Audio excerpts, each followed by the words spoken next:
తాకట్టులో ఉన్న బంగారాన్ని విడిపించి ఆ రోజున్న మార్కెట్ ధర కట్టి మిగిలిన డబ్బును మీకు అందిస్తుంది ఎస్వీఎస్ గోల్డ్.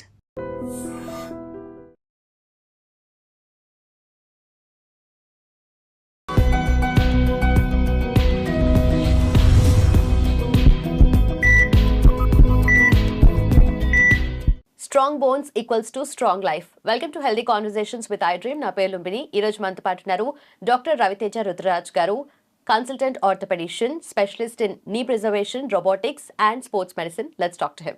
Hello sir. నమస్తే అండి. నమస్తే. సో బయాలజికలీ చూసుకున్న మెన్తో కంపేర్ చేస్తే విమెన్కి బోన్స్ చాలా లైట్ ఉంటాయి, అంటే చాలా థిన్ ఉంటాయి అండ్ ఆల్సో స్మాలర్ ఉంటాయి కదా.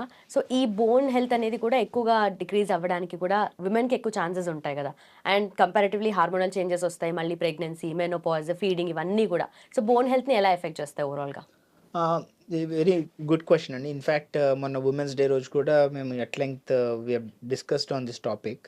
సో ఈ మధ్యన చాలా పర్టినెంట్ టాపిక్, ఎందుకంటే ఎనీ ఏజ్ గ్రూప్ ఉమెన్ ఎవరైనా వస్తే we're noticing vitamin D deficiency కావచ్చు, లేకుంటే కాల్షియం డెఫిషియన్సీ కావచ్చు, అండ్ మీరు చెప్పినట్టు హార్మోనల్ చేంజెస్, ఎండోమెట్రియోసిస్ అనే ఒక కండిషన్ వల్ల చాలామందికి, ఈవెన్ యంగ్ ఉమెన్ చాలామందికి బోన్ డెన్సిటీ బాగా తక్కువ చూస్తున్నాము. డెక్సా స్కాన్ అది చూస్తే సిగ్నిఫికెంట్ ఆస్టియోపోరోసిస్ అండ్ పీనియా చూస్తున్నాము.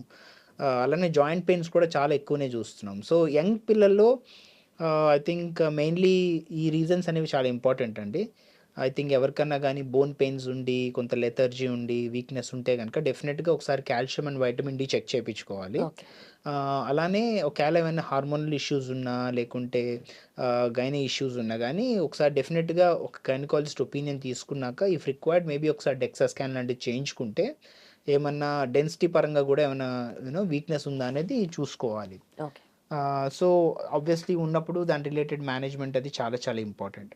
అలానే ఇప్పుడు మిడిల్ ఏజ్ ఉమెన్ ఉన్నారనుకోండి, ఆబ్వియస్గా పోస్ట్ మెనోపాజ్ దగ్గరికి వస్తున్నారు అనుకున్నారనుకోండి, సో వాళ్ళకు కూడా చాలా కామన్గా ఈ డెన్సిటీ అనేది తక్కువ చూస్తున్నాము. అలానే వర్కింగ్ ఉమెన్ చూస్తే కూడా వాళ్ళు ఇండోర్స్ ఉండడము మెయిన్లీ, అవన్నీ కూడా చాలా important reasons. So sun exposure లేకపోవడము అవన్నీ కూడా.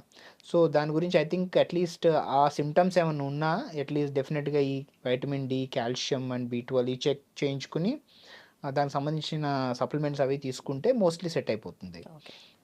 అగైన్ తరచుగా ఈ మధ్యన ఎక్కువగా చూస్తున్న ఏవైతే కండిషన్ ఉందో దాన్ని మెనిస్కల్ రూట్ టేర్ అంటారు. చాలాసార్లు అండర్ డయాగ్నోజ్ అవుతుంది. ఈవెన్ చాలాసార్లు ఆర్థోపెడిక్ సర్జన్స్ దగ్గరికి వెళ్ళినా కూడా డయాగ్నోసిస్ మిస్ అయిపోతూ ఉంటుంది. జనరల్గా 45 to 55 మధ్యలో అండి. జనరల్గా షార్ట్, స్టౌట్, స్టబ్బీ ఉమెన్ ఎవరైతే ఉంటారో వాళ్ళకి చూస్తూ ఉంటాం ఎక్కువ. అండ్ అన్ఫార్చునేట్లీ ఇది చాలాసార్లు డయాగ్నోస్ కాదు. పేషెంట్స్ సడన్గా ఏదో ట్విస్ట్ అవుతానో, లేదంటే ఏదో బస్ ఎక్కుతునో, లేకుంటే మెట్లు దిగుతుంటానో సడన్గా ఒక సౌండ్ లాగా వచ్చి సివియర్ పెయిన్ వచ్చేసి ఇంకా నడవలేని పరిస్థితికి వెళ్ళిపోతారు. అంటే అది వీక్నెస్ వల్ల, లేదంటే ఎందుకు వస్తుంది? వీక్నెస్ వల్ల కాదండి. అది ఏమవుతుందంటే మీకు నీలో ఏవైతే లోపల లిగమెంట్స్ అండ్ మెనిస్కస్ అంటామో, డిస్క్ అంటామో, అది డిస్క్ ఏమవుతుందంటే ఏజ్ పరంగా కొంతవరకు ప్రోగ్రెస్ అవుతున్నప్పుడు చిన్న చిన్న టేర్స్ అవుతూ ఉంటాయి. మోర్ ఇంపార్టెంట్లీ ఈ రూట్ టేర్ అనేది ఏంటంటే ఎక్కడైతే మెనిస్కస్ యొక్క మొదలు ఏదైతే ఉంటుందో అక్కడ చిన్న చిన్న టేర్ అవుతూ ఉంటుంది. అది సడన్గా ఏదో ఒక పెద్ద యాక్టివిటీ వల్ల, లేకుంటే ట్విస్టింగ్ వల్లనో, లేకుంటే ఏదైనా గబుక్కుని స్కిడ్ అవ్వడం వలన ఏదో అది పాప్ అయ్యి టేర్ అయిపోతుంది అనమాట.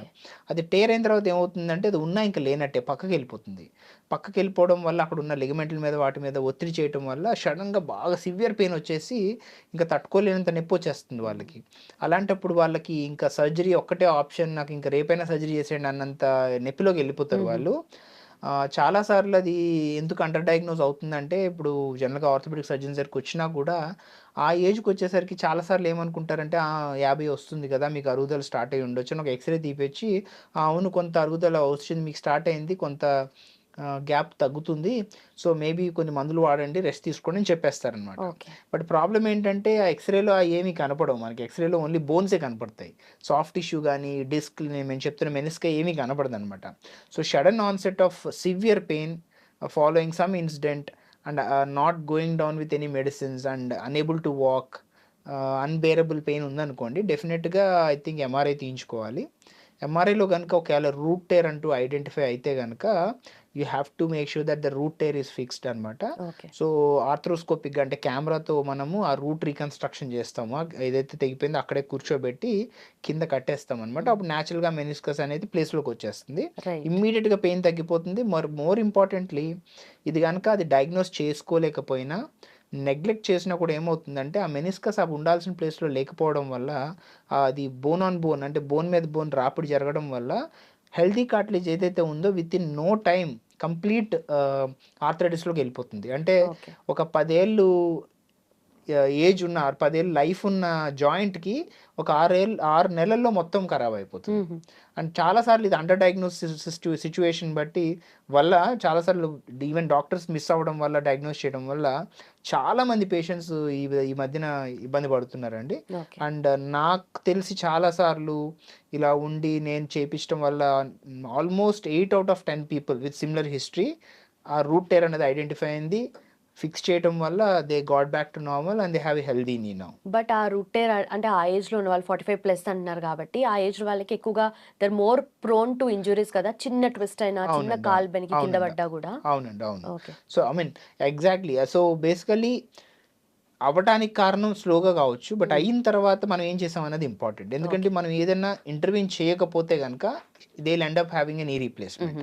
So it's important for women of around that age sudden onset pain, severe pain ఉంటే డెఫినెట్గా ఒకసారి స్పెషలిస్ట్ ఒపీనియన్ తీసుకుని రూట్ టేర్ అనేది నిజంగా ఉంటే కనుక దాన్ని ఫిక్స్ చేయించుకోవాల్సిందే. Right. Right. So bone density అనేది ఇంకా డిప్లీట్ అవుతూ వస్తూ ఉంటుంది. ఏజ్‌తో పాటు ఇంకా తగ్గుతుంది కాబట్టి, సో ఆ పాయింట్ ఆఫ్ టైమ్‌లో ఎలాంటి కేర్ తీసుకోవాలి విమెన్ స్పెషల్లీ? సో అదే అండి. సో డెన్సిటీలో కూడా మనకి ఆస్టియోపీనియా అండ్ పోరోసిస్ అని ఉంటాయి.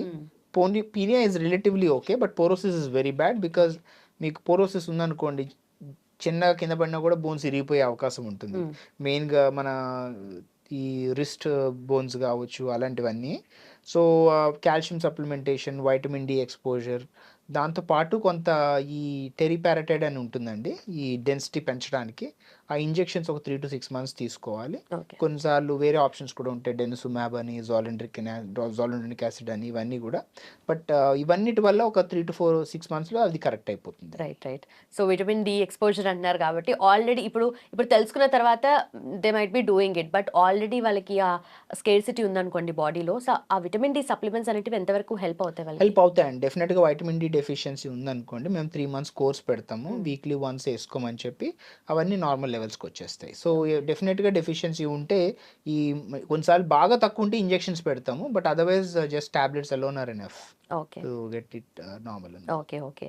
అండ్ ఆల్సో మనం వన్ స్టెప్ వేసాము అంటే బాడీ వెయిట్ అనేది 3 to 4 times మనము నీస్ మీద వేస్తున్నాము అన్నట్టుగా అంటారు కదా! Is it true? అంటే అంత వెయిట్ అనేది పడుతుందా నీస్ మీద, లెగ్స్ మీద? డెఫినెట్గా అండి. ఎస్, అందుకనే మనం వెయిట్ గెయిన్ అయితే న్యాచురల్గా ఆర్థరైటిస్ ఫాస్ట్గా పెరుగుతుంది అంటారు. ఎందుకంటే మన whole of the body weight will go through the knees only. Okay. So అందుకనే మనకి ఎప్పుడు కూడా వెయిట్ కంట్రోల్లో పెట్టుకోవాలి, మేజర్లీ ఎక్సర్సైజ్ అది చూసుకోవాలి, అండ్ నీస్ స్ట్రాంగ్గా పెట్టుకోవాలి. ఎందుకంటే మీకు నీస్లోకి వెళ్తుందని జాయింట్ వెయిట్ ఏదైతే జాయింట్ నీస్లోంచి వెళ్తుందో, సో మీ మసిల్స్ స్ట్రాంగ్ ఉన్నాయనుకోండి, మోస్ట్ ఆఫ్ ద వెయిట్ అవి తీసుకుంటాయి.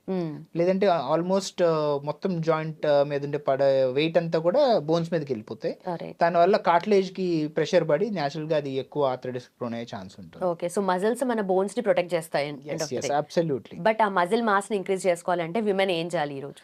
సో అగైన్ మసిల్ మాస్కి టూ అండి. ఒకటి ఏంటంటే ఆబ్వియస్గా మాస్ పెరగడానికి ఫుడ్లో ప్రోటీన్ ఫుడ్ తీసుకోవాలి, ప్రోటీన్ రిచ్ గుడ్ ఫుడ్ తీసుకోవాలి. On top of that exercise చేస్తే obviously your muscles will be in good shape. Even 20 minutes of walking is good enough. Cycling బయట తొక్కలేకపోయినా అట్లీస్ట్ జిమ్లో stationary cycling of 20 minutes is good enough. అలానే at least ఈ మధ్యన early arthritis ఉన్న వాళ్ళకి hydrotherapy అని బాగా సజెస్ట్ చేస్తున్నాము. అట్లీస్ట్ పూల్లో దిగి, even if you don't know how to swim, at least walk in the పూల్లో అటు ఇటు నడిచినా చాలు మీకు. Hydrotherapy. So few exercises that we do in the pool అన్నమాట, or in the water. Help అంటే వాటర్. సో ఎయిర్ లో కంటే వాటర్ లో రెసిస్టెన్స్ ఉంటుంది న్యాచురల్ గా. దానివల్ల మీకు ఎక్సర్సైజ్ చేయడం వల్ల ఇంకా బెటర్ మసిల్ స్ట్రెంగ్త్ బిల్డప్ అయ్యే ఛాన్స్ ఉంటుంది. అలాగే నొప్పులు కూడా తక్కువ ఉంటాయి. So hydrotherapy is one good exercise. Otherwise మేము ఫిజియోథెరపీలో కూడా చాలా ఎక్సర్సైజ్ చెప్తాము. ఆ ఎక్సర్సైజ్ కూడా చాలా వరకు హెల్ప్ అవుతాయి అన్నమాట. Right. This is interesting. Generally walking jogging చేయమంటే కొంతమంది స్కిప్ చేస్తారేమో, కానీ this this can be done అంటే హైడ్రోథెరపీ అంటే కొత్తగా ఉన్నప్పుడు ఇంట్రెస్ట్ చూపిస్తారు అవునండి. అండ్ చాలా సార్లు బాగా తగ్గుతాయి కూడా నొప్పులు. ఓకే. ఓకే. బయట కంటే మీరు హైడ్రోథెరపీ పూల్‌లో ఎక్సర్‌సైజ్ చేస్తే మీకు చాలా వరకు రిలీఫ్ ఉంటుంది. Okay. Right. So thank you so yeah! Much. Thank you అండి.